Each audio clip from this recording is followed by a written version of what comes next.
All right, another episode of Sunday Sima. It is Sunday, March 3rd, and we have slowly been making our way through Methods of the Sima, another ancient military text. And right now we're in chapter 2 about the righteousness of the emperor.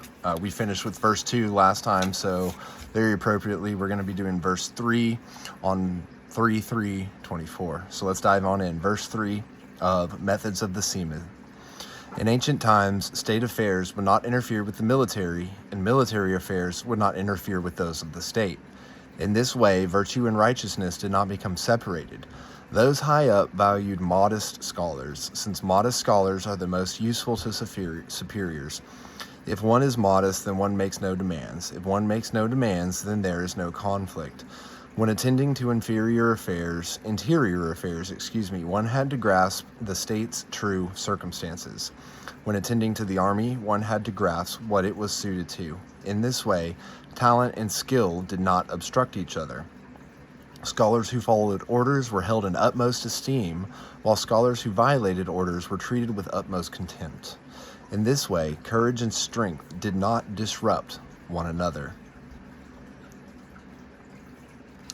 If one is modest, then one makes no demands. If one makes no demands, then there is no conflict. What are you demanding of yourself, right? What kind of excellence, perfection, outcome are you demanding of yourself? Dog, stop it. Come back inside. Good girl. Sorry.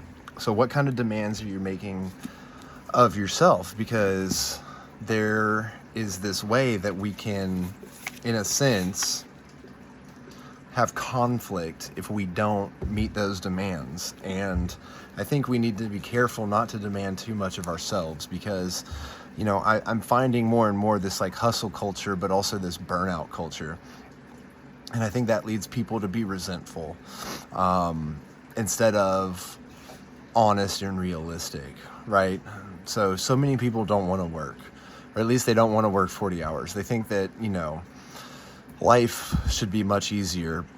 But the thing is like, who's going to foot the bill, right? The government? Are they going to have to go to work to fill out the paperwork to make sure that you get your check in the mail delivered by a mailman who had to go to work? Everything revolves around work. And so I think that, like, we need to reframe that phrase in our mind. What is work versus what is not, and what is necessary? Because I can guarantee you that our ancient ancestors didn't think that hunting in the woods or in the forest or on the savannah was work. It was just life, what you needed to do to survive. So try not to take too much for granted. March 3rd, from the Daily Stoic by Ryan Holiday and Stephen Hanselman. Disintegration. These things don't go together. You must be a unified human being, either good or bad. You must diligently work either on your reasoning or on things out of your control.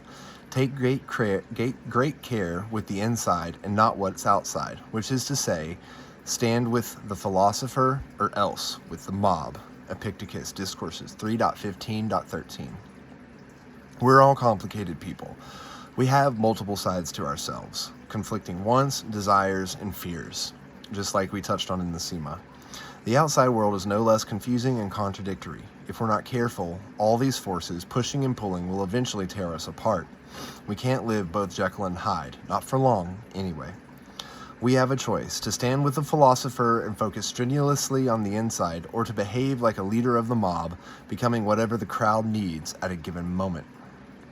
If we do not focus on our internal integration, on self-awareness, we risk external disintegration. And it's so, I love how that came together. Again, a lot of these I just read straight out of the book. There is no planning ahead of time. If there is ever any planning, it is to just see how many verses we have in the Art of War for that day.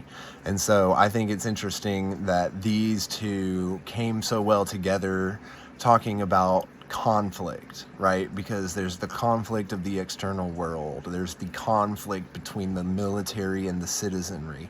What kind of internal conflict and external conflict are we facing today?